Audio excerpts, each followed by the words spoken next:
Hey, welcome back. We're actually making some serious progress through the course. We've got our building blocks in order. We've talked about what language is, defined definition, outlined what an issue is, just a proposition that where whose truth value would call into question. Talked about what propositions are, statements that can be either true or false. Don't have to know which, but has to be one of them. And we ended last time with talking about what arguments are. Groups of propositions that are connected by syllogisms, and that aggregate with all those connections is supposed to demonstrate yet another proposition, a contentious one that's not obvious and that would advance our state of understanding regarding an issue. A lot of stuff, but we got through that in chapters 5 through 9 after a long set of introductions about why studying critical thinking is important for us. But now that we have our building blocks, on to the task of evaluating arguments. Because just because something is an argument doesn't necessarily mean that it's a very good argument. And before we proceed with that, one mistake students tend to make on tests, people tend to uh, overlook the category of bad argument. A lot of times, when asking whether something is an argument or not, people will tend to count very bad arguments as not arguments at all. But technically, bad arguments are a thing that exists. You could have a connected series of propositions that's intended to establish a point, but you could do a horrible job at actually establishing that point. Bad arguments do exist. Um, and it's useful to keep that in mind when trying to differentiate arguments from non arguments. And for pretty much the rest of the course, we're going to be trying to tell good arguments from bad ones and build some good arguments ourselves. So now that we have our building blocks, now on to strategies for putting them together. The two classic, or in putting the building blocks together is basically the exercise of reasoning, applying human reasoning to facts to get to other facts. There are two basic types of reasoning. We'll expand it a little more, but the basic ones are deductive reasoning and inductive reasoning. Our next two chapters. We'll start with deductive reasoning because it's purer and simpler in concept. Deductive reasoning is just straight logic, where you're just putting syllogisms together and following the chain of sentences, mostly with substitutions. Whereas inductive reasoning, you're sort of reasoning by doing syllogisms with real world examples. And real world examples are messy, so unlike deductive proofs, induction doesn't really ever prove anything. Of course, there are reasons we still use induction despite its inferiority.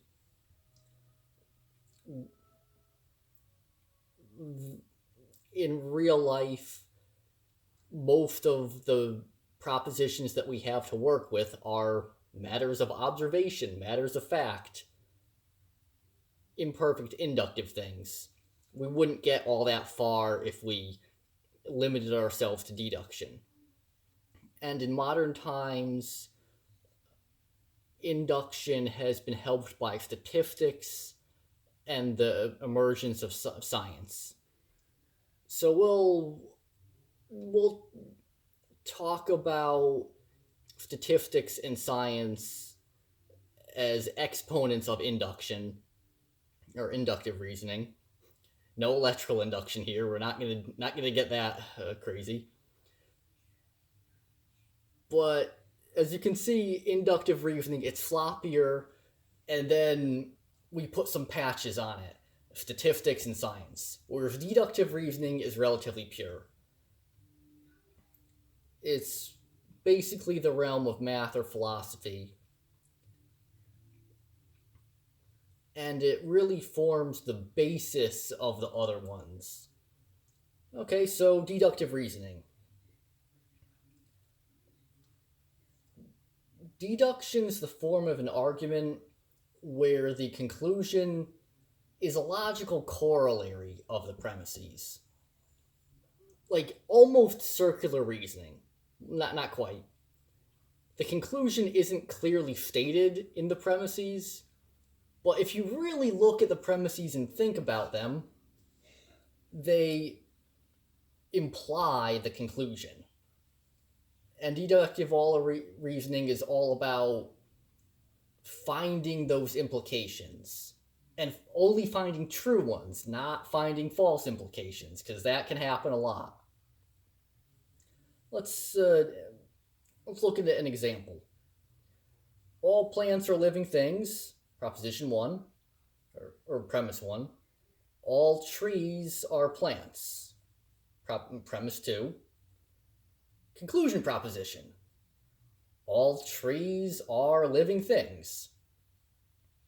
That would be a rather simple deductive argument. Nowhere in the premises does it exactly say all trees are living things, but if you put the two premises together and substitute the ending noun of number 2 for the beginning noun of number 1, you would get that conclusion statement with a little almost math substitution. You can get the conclusion proposition by putting together the premises. That's basically what we're doing in inductive reasoning. Okay, it's simple. No. The hard part is that it's possible to do a lot of invalid deduction. Like, let's say I said some stuff about plants and trees a minute ago. Let's try another version. All trees are plants. All trees are living things. Therefore, all living things are plants. Wait a minute, no, what about animals? Obviously, that's wrong. There's a counterexample.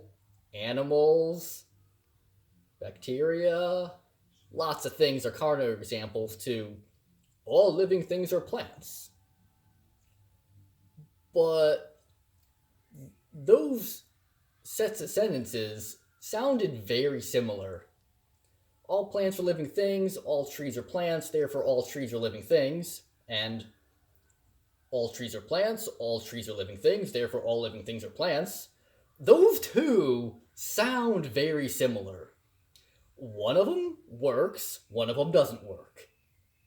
But if you were just going along in casual, quick conversation or a heated argument, even in your native language, it would be a little bit difficult to catch the invalid one in real time in the conversation and point out the flaw in the next 10 seconds or so. cultivating skill in deductive reasoning is largely about being able to catch the errors and catch them quickly, and to find valid conclusions. Because just because you have all the building blocks there doesn't necessarily mean that you'll have the imagination to put them together in the creative way that gets us the new proposition that informs the issue that we want. That can genuinely take some good imagination, which is why Hermé Lakatos, a philosopher of science, would say that even math is an inductive science, or is an empirical enterprise. That's actually a scary statement. Of course, it'll be quite a few videos before we understand why it's scary, so don't worry about it right now. But telling which arguments are valid and which ones are invalid is what deduction is all about. Oh, using big words there again. Let's define validity. An argument is valid if it would be impossible for the conclusion to be false when the premises are true. The premises maybe aren't true, but if they were true, it would be logically impossible for the conclusion to be false. Like, let's say, here's an argument. Or here's a deduction, deductive syllogism. Josh is taller than his wife, and his wife is taller than his son. Therefore, Josh is taller than his son. I don't actually know Josh's wife or his son. For all we know, his son could be the tallest, his wife could be next tallest, and Josh could be shortest. Maybe that's what it is. But if Josh is taller than his wife, and if his wife is taller than his son, it would be impossible for Josh not to be taller than his son. If the premises are true, maybe they are, maybe they aren't, it would be impossible for the conclusion to be false. That's validity. Validity is important. If your reasoning is not valid, you still could have a correct conclusion, but you got there by accident. You wouldn't know that you have a correct conclusion. It would just be you just got lucky. So we definitely want arguments to be valid. Validity, however, is a necessary but not sufficient condition for what we really want. We generally want to know things about the real world, not just about imaginary worlds. So we tend to value the subset of valid arguments where all the premises are actually true, where all the propositions actually match reality. Valid arguments stemming from premises that match reality are the arguments that tell us new things about the real world.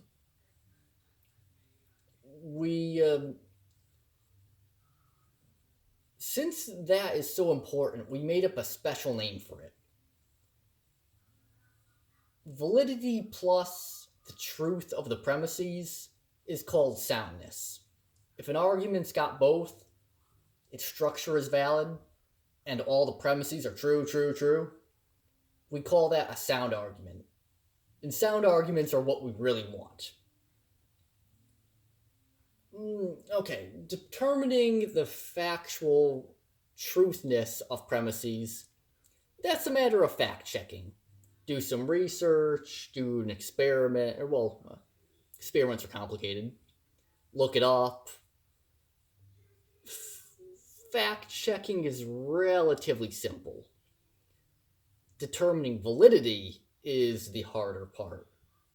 Like with the plants, trees, living things, sentence triplets, the valid one and the invalid one sounded pretty similar.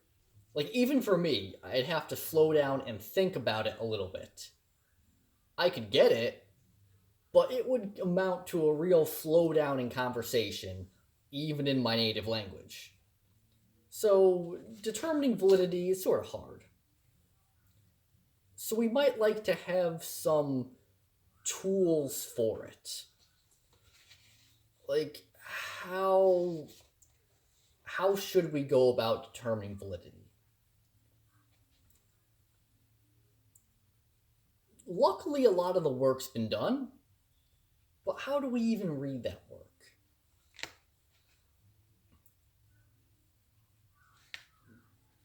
The most obvious way to show that something's invalid is to find a counterexample.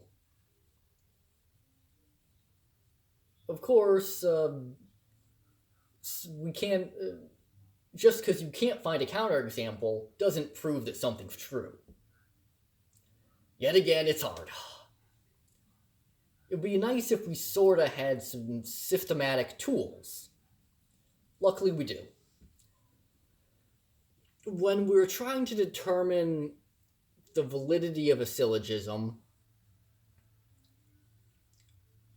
it helps to reduce the argument to its abstract logical form.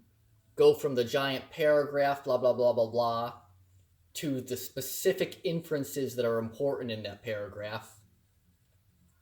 And then strip out the nouns and verbs, or maybe, or at least the nouns, just replace them with abstract letters. And then play around with the letters like you're doing algebra. Strip down it from a story to like a list to almost algebra. And then you get something like all x's are z's, all y's are x's.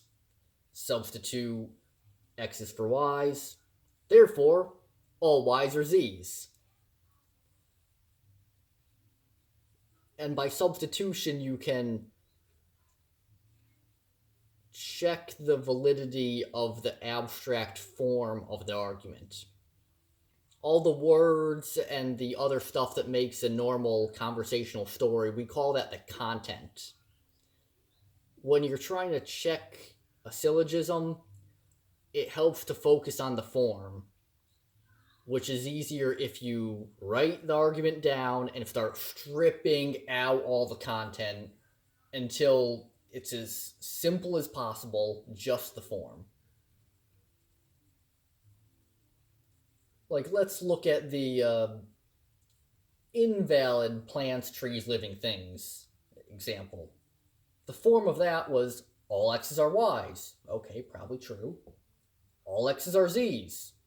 Okay, probably true. Therefore, all z's are y's. I just can't get there by substitution.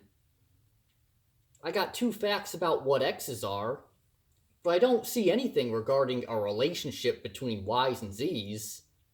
Nah, that one's not valid. I can't math that one out and do algebraic substitution and get to the conclusion. No, that one's not valid.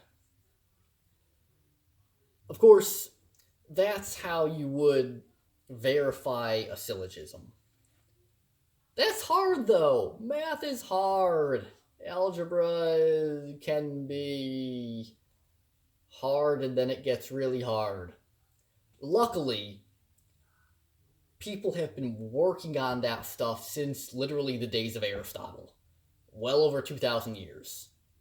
It's been a long time since all the basic possible syllogisms were thought out and people put them in groups. This one's valid, this one's not valid.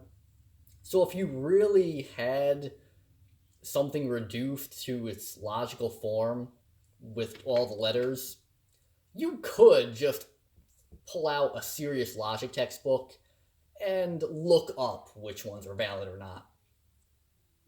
We can stand on the shoulders of giants.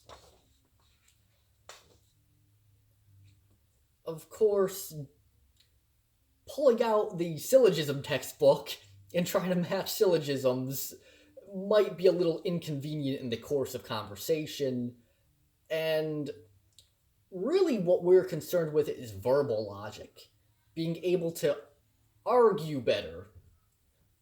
And in a written argument, if you have days to compose your reply, yeah, you can look up the logic textbook and use that. But in a face-to-face debate, you get a lot less time. So what are some heuristics?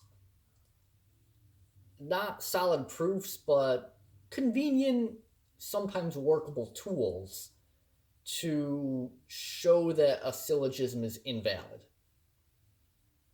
We already talked about them a little bit. I slipped it in there. Counterexamples. Like with the all trees are plants, all trees are living things, therefore all living things are plants. Sounds okay if you don't think about it and you're going quickly. In a real conversation, it would be a lot quicker to just say, what about lions?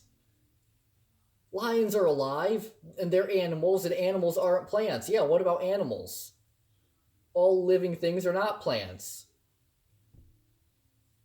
And giving that counterexample is sometimes easier and almost always quicker than reducing the argument to its abstract form and then algebraically showing that the form doesn't get you from the premises to the conclusion. That's great, but it takes a bit too long for most conversations.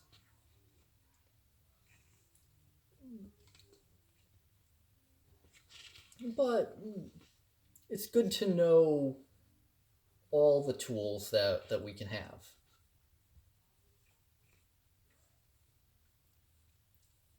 And syllogisms are very important because it's possible to have an argument where all the propositions are true, but still it's not a real argument. There's no valid connection. Here's an example. Roses are red. Sure, true enough.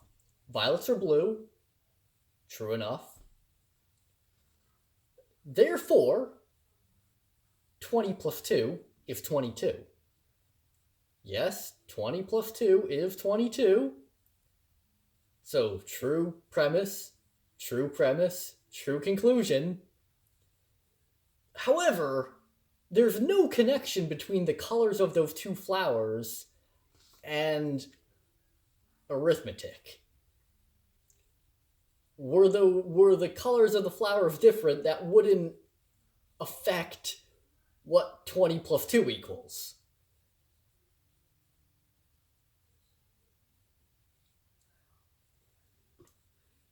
When a valid syllogism isn't there, someone's just throwing true sentences together.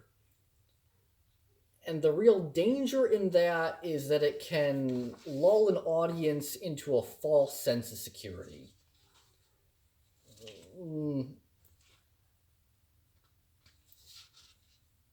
Like, all plants are living things. You're like, science check, yes. All trees are plants. Science check, yes. Therefore, all living things are plants. Well, it's got two nouns that match things that I just thought about in my head and science checked. Yeah, I think so. It's easy to, once you get on a roll of yes, it's easy to go one too far and then end up agreeing with a premise that's not actually true. the way to check for that is a combination of fact checking and logic checking. Syllogisms are super important. Fact checking is nice, but a lot of times the things that are at issue, the things we're arguing about, are things we can't just look up and fact check. If we could do that, we probably would. It's usually a lot quicker and easier than having a real argument. Okay, but what's the real harm in my roses are red, violets are blue, 20 plus 2 is 22? Nothing's false there. What's the harm in it? The danger is in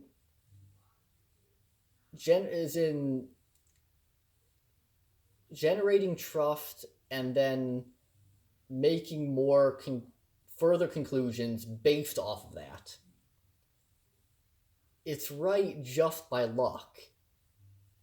Someone who says that doesn't have a coherent theory of the world and how things fit together.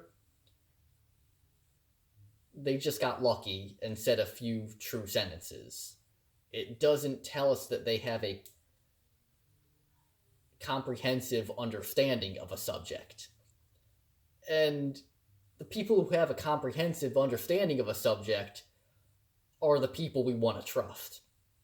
We would want to trust the people who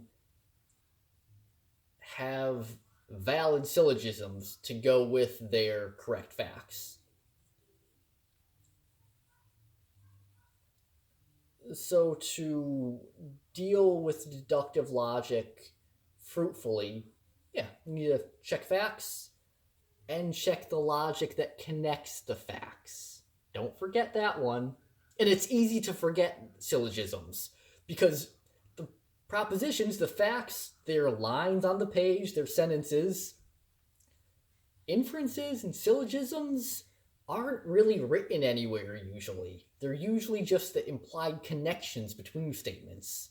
Since they're invisible, they're easy to forget about. And we don't want to forget about things that are super important like syllogisms. So it's good to keep them in mind. They're one of those very important yet invisible and therefore easy to overlook things. Of course, you've heard that word hundreds of times now in my course. You probably won't forget it. I hope you learned something.